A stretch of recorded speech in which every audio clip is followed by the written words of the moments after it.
تو واقعی ایرانی لوگ بدترین معاشی صورتحال سے دوچار تھے اور وہ حکومت کے خلاف تھے، لیکن جو ہی حملہ کیا امریکہ اور اسرائیل نے، سارے اکٹھے ہو گئے ایرانی۔ تو اس وقت صدر ٹرمپ تو چاہتے ہیں کہ کوئی شارٹ ٹرم معاہدہ ہو، لیکن مسئلہ کیا ہے؟ ایران کا ایٹمی پلانٹ، ایران کی افزودہ یورینیم، آبنائے ہرمز، ایران پر جو پابندیاں لگی ہیں وہ، اور ایران کے منجمد اثاثے۔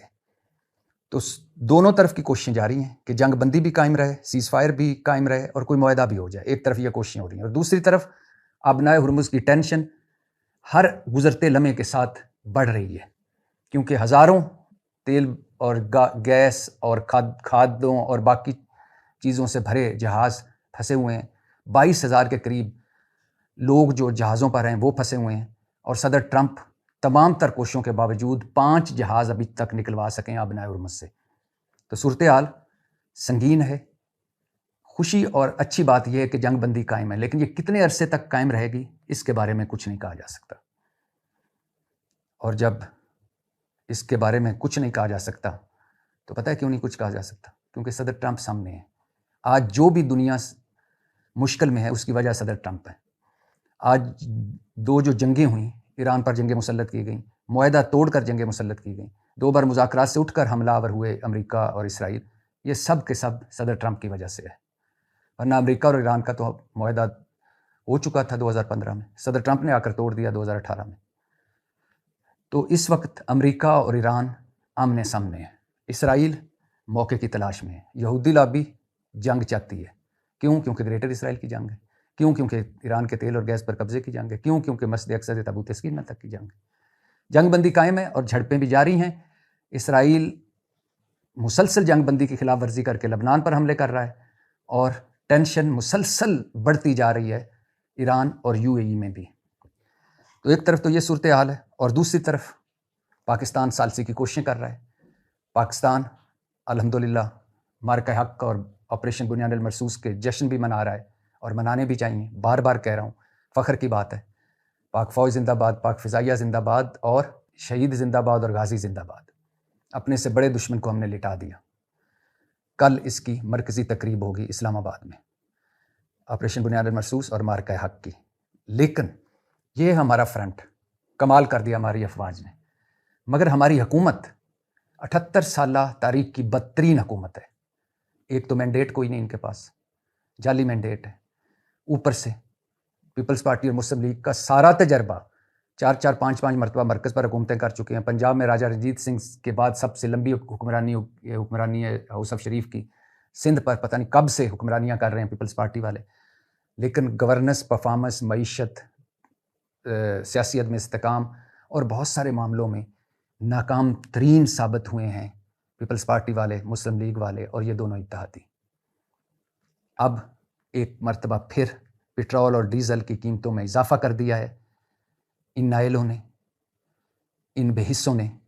ڈیزل 15 روپے فی لیٹر مہنگا، ڈیزل فی لیٹر اب 414 روپے 58 پیسے ہو گیا ہے نئے اضافے کے بعد۔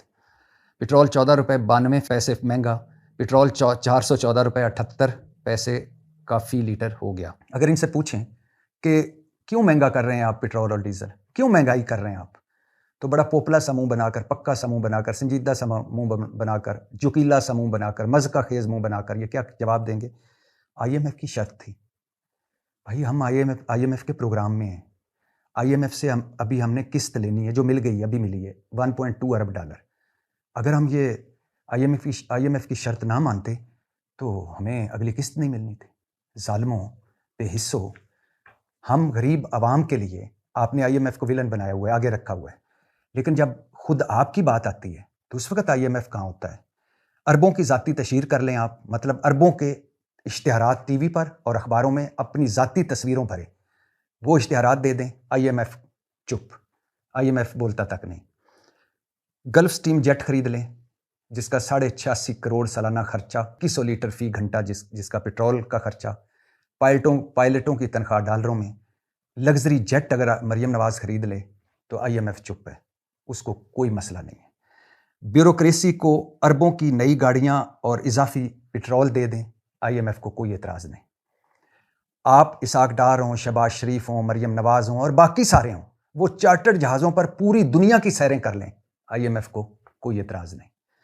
ججوں کی مرات اور سہولتیں بڑھا دیں, IMF کو کوئی اعتراض نہیں. وزیروں مشیروں ممبران جو اسمبلیوں کے ممبر ہیں ان کی تنخواہیں اور مرات بڑھا دیں, IMF کو کوئی پرابلم نہیں. اربوں روپے کے ترقیاتی فنڈ آپ ممبران قومی اسمبلی اور ممبران صوبائی اسمبلیوں میں بانٹ دیں, IMF کو کوئی پرابلم نہیں. طبقہ اشرافیہ کو اربوں روپے کی سہولتیں اور مرات دے دیں سالانہ, IMF کو کوئی پرابلم نہیں. 20 گاڑیوں کے پروٹوکول لے کر پھریں آپ سب, IMF کو کوئی پرابلم نہیں. اربوں روپے اپنی سیکیورٹی پر خرچ کر دیں, IMF کو کوئی پرابلم نہیں. مفت بجلی, مفت پٹرول, مفت چیک اپس ملک میں بھی اور ملک سے باہر آپ انجوائے کریں, IMF کو کوئی پرابلم نہیں. ایوان صدر وزیر اعظم ہاؤس کا بجٹ بڑھا لیں, IMF کو کوئی پرابلم نہیں. ممبران اسمبلی کے لیے نئی رہائش گاہیں بنا لیں, IMF کو کوئی پرابلم نہیں. ابھی 104 فیملی سویٹس بن رہے ہیں اسلام آباد میں سینٹ اور قومی اسمبلی کے ممبران کے لیے. 500 ایئر کنڈیشن لگ رہے ہیں, 500 سرونٹس کوارٹر بن رہے ہیں. 1.25 ارب کے قریب خرچہ ہے. اس کا بھی IMF کو کوئی مسئلہ نہیں ہے, کوئی پرابلم نہیں ہے IMF کو. IMF کو پرابلم کہاں ہے جب ہم غریبوں پر بات آتی ہے؟ نہ بھائی نہ, آپ کو سبسڈی نہیں دے سکتے, ہم IMF کے پروگرام میں. ہم نے پٹرول اور ڈیزل مہنگا کرنا ہے, ہم IMF کے پروگرام میں. ہم نے کسانوں اور زراعت کو رول دینا ہے, ہم IMF کے پروگرام میں. ہم نے انڈسٹری کا بیڑا غرق کر دینا ہے, ہم IMF کے پروگرام میں. ہم نے ریئل اسٹیٹ کو تباہ و برباد کر دینا ہے, کیونکہ ہم IMF پروگرام میں. ہم نے 56 قسم کے ٹیکس لگا دینے ہیں, 15 ٹیکس تو بجلی کے بل میں لگا دینے, کیونکہ ہم IMF کے پروگرام میں ہیں. ہم نے عوام کو جینے نہیں دینا, مفت سہولتیں کوئی نہیں دینی, نہ جان مال کا تحفظ, نہ صحت کی سہولتیں, نہ تعلیم کی سہولتیں, کچھ بھی نہیں. اور ہم بجلی بھی بڑھائیں گے, گیس بھی بڑھائیں گے, لوڈ شیڈنگ بھی کریں گے. ہاں البتہ IPPs ڈاکوؤں کے پیٹ ہم ضرور بھریں گے, کیونکہ ہم IMF کے پروگرام میں. لیکن جب بات اپنی آتی ہے, طبقہ اشرافیہ کی آتی ہے, 5% کی آتی ہے, اس وقت IMF غائب ہو جاتا ہے. بے حصوں اور ظالموں, مرنا نہیں تم لوگوں نے. اتنی مہنگائی, اتنی بے روزگاری, اتنی غربت, اتنا برا حال, لوگوں کا جینا مشکل ہو گیا ہے. خیر, تیسرے موضوع پہ چلتے ہیں, اور تیسرا موضوع ہے 9 مئی. آج 9 مئی 2026 ہے. 9 مئی 2023 کو عمران خان کو گرفتار کیا گیا, اور اس کے بعد ملک بھر میں ہنگامے ہوئے. جو کچھ بھی ہوا 9 مئی 2023 کو, وہ افسوسناک ہے, شرمناک ہے, سیاہ دن ہے, نہیں ہونا چاہیے تھا. عمران خان صاحب کی 2-3 غلطیاں جو ان سے کروائیں ان لوگوں نے جو مشکل وقت میں پہلی لمحے میں ہی پارٹی چھوڑ گئے. کیا غلطیاں کروائیں؟ قومی اسمبلی سے نکل جائیں تحریک عدم اعتماد کے بعد, اپنی دونوں پنجاب اور خیبر پختونخوا کی اسمبلیاں توڑ دیں, اور اسٹیبلشمنٹ کے خلاف علم بغاوت بلند کر لیں, اور پھر نتیجہ 9 مئی. یہاں تک تو بات ٹھیک ہے, نہیں ہونا چاہیے, افسوسناک اور شرمناک. اس کے بعد صورتحال اور خراب ہوئی. 9 مئی کے سائیڈ افیکٹس آج بھی تحریک انصاف بھگت رہی ہے. کیسے؟ 9 مئی کے کیا سائیڈ افیکٹس ہوئے؟ این الیکشن سے پہلے پاکستان تحریک انصاف سے بلہ چھین لیا گیا, پھر مینڈیٹ چھین لیا گیا, پھر مخصوص نشستیں چھین لی گئی. کارنر میٹنگ تک کی اجازت نہ ملی پاکستان تحریک انصاف کو الیکشن سے پہلے. ان کے کاغذات نامزدگی چھینے گئے, پھاڑے گئے, نااہل کیا گیا ان کے امیدواروں کو. اور پھر اس کے بعد جن لوگوں نے پریس کانفرنسیں کی, عمران خان اور تحریک انصاف کو چھوڑا, ان کا سب کچھ معاف, وہ پتلی گلی سے نکل گئے, حالانکہ ان کے بھی نام تھے 9 مئی کے مقدموں میں. اور پھر جو سیاست چھوڑ گئے ان کا بھی سب کچھ معاف. پاکستان تحریک انصاف توڑ دی گئی, اور پھر ٹکڑے کر دی گئی. عمران خان پر 250-300 مقدمے ہیں, جن میں 98.9% جعلی ہیں. عمران خان کی اہلیہ اڈیالہ جیل میں ہیں, عمران خان خود اڈیالہ جیل میں ہیں, عمران خان کی بہنیں جیل کی سیریں کر چکی ہیں, اور بہت سارے لوگ رپوش ہیں, انڈر گراؤنڈ ہیں, سزائیں ہو چکی ہیں ان کو, اور بہت سارے جیلوں میں ہیں. اور 9 مئی کے بارے میں یعنی ایک سچ میں اس طرح جھوٹ میں لایا گیا کہ شاہ محمود قریشی بھی آج جیل میں ہے, جس کا نہ کوئی اسٹیبلشمنٹ اور تحریک انصاف کی اس وقت کی لڑائی سے کوئی تعلق تھا, جن کا نہ کوئی 9 مئی سے تعلق تھا. شاہ محمود قریشی اور پرویز الہی 2 واحد شخص تھے جو صلح صفائی کروا رہے تھے آپس تحریک انصاف اور اس وقت کے اسٹیبلشمنٹ میں, فائر بریگیڈ کا کام کر رہے تھے. دونوں نے بھگتا, 1 سال جیل بھگت کر آج بیمار گھر بیٹھا ہوا ہے, دوسرا ابھی تک جیل میں ہے, جو 9 مئی والے دن کراچی میں اپنی بیمار اہلیہ کے پاس تھا. آج بھی تحریک انصاف کے کئی لوگ جیلوں میں ہیں, کئیوں کو سزائیں ہو چکی ہیں. اور 9 مئی کے ایسے مضحکہ خیز کیس چلائے گئے، ایسی مضحکہ خیز گواہیاں، ایسے مضحکہ خیز ٹرائل، ایسی مضحکہ خیز سزائیں کہ بندہ حیران رہ جاتا ہے۔ ایک ایک شخص کو 30 سال کی سزائیں، اور یہ سزاؤں کا سلسلہ جاری ہے۔ ابھی JHQ حملہ کیس، اس کا فیصلہ نہیں ہوا، اور جو پہلے دن بتایا جاتا رہا کہ ہمارے پاس ثبوت موجود ہیں، عمران خان ماسٹر مائنڈ ہے، منصوبہ ساز ہے، اس کے بعد اس منصوبے اور ماسٹر مائنڈ کے امپلیمنٹ کرنے والے ہیں، اس کے بعد آگے فیلڈ کے لوگ ہیں، ہمارے پاس جیو فینسنگ ہے، موبائل ڈیٹا ہے، اور اینڈ پر نکلا کیا؟ 2 پولیس اہلکار، ایک 3 مختلف شہروں میں گواہیاں دے رہا تھا پولیس اہلکار کہ میں جس کمرے میں میٹنگ ہو رہی تھی اس میں صوفے کے پیچھے میں بیٹھا ہوا تھا۔ یعنی عمران خان کے زمان پارک کے گھر کے اندر جس کمرے میں میٹنگ ہو رہی تھی اس کے صوفے کے پیچھے وہ اہلکار بیٹھا ہوا تھا اور کسی کو نظر نہیں آ رہا تھا، اور اس نے سب کچھ سن لیا۔ دوسرا، جہاں میٹنگ ہو رہی تھی میں ٹیبل کے نیچے گھسا ہوا تھا، اور فیصل آباد میں اور طرح کی گواہی، گجرانوالا میں اور طرح کی گواہی، سرگودا میں اور طرح کی گواہی، اور پھر جس طرح مضحکہ خیز گواہیاں، اسی طرح مضحکہ خیز ٹرائل، اور اسی طرح مضحکہ خیز سزائیں۔ آج بھی پاکستان تحریک انصاف کے لیے 0 ٹالرنس ہے، اور ملک کی سب سے بڑی سیاسی جماعت دیوار سے لگی ہوئی ہے۔ اور آج بھی خواہش تو یہی ہے کہ اللہ نے پاکستان کو اتنی عزت دی ہے، اللہ نے بہت نوازا ہے پاکستان کو، اگر ہم داخلی سطح پر بیٹھ جائیں اور ایک سرخ لکیر کھینچ لیں اور پچھلا سارا کچھ معاف کر دیں تو آگے بہت شاندار مستقبل ہوگا۔